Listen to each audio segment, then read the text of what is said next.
أعوذ بالله من الشيطان الرجيم. بسم الله الرحمن الرحيم. إن الذين لا يرجون لقاءنا ورضوا بالحياة الدنيا واطمأنوا بها والذين هم عن آياتنا غافلون أولئك مأواهم النار بما كانوا يكسبون. صدق اللہ العظیم.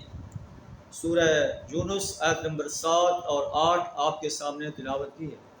اس کا ترجمہ کچھ اس طرح ہے کہ ان الذین لا یرجون لقاءنا، وہ لوگ جو ہماری ملاقات کی امید نہیں رکھتے، انہیں اس بات کا یقین نہیں ہے کہ انہیں اللہ کی عدالت میں پیش ہونا ہے اور اپنی زندگی کے ایک ایک لمحے کا حساب دینا ہے.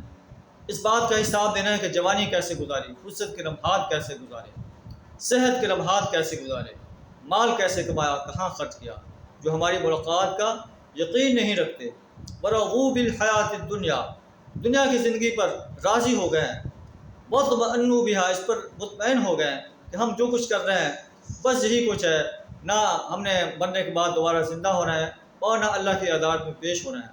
اللہ کو پتہ ہے والذین هم عن آیاتنا غافلون، یہ لوگ جو ہے ہماری آیات سے غفلت کا برتاؤ کر رہے ہیں. اولئک مأواہم النار، ان کا ٹھکانہ جہنم ہے. بما کانوا یکسبون، ان اعمال کے سبب جو وہ دنیا کے اندر کرتے رہے ہیں. آئیے ہم بھی اپنے گریبان میں جھانکیں کہ کیا ہم اللہ سے ملاقات کرنے کی تیاری کر رہے ہیں، اس کے لیے اعمال صالح کر رہے ہیں.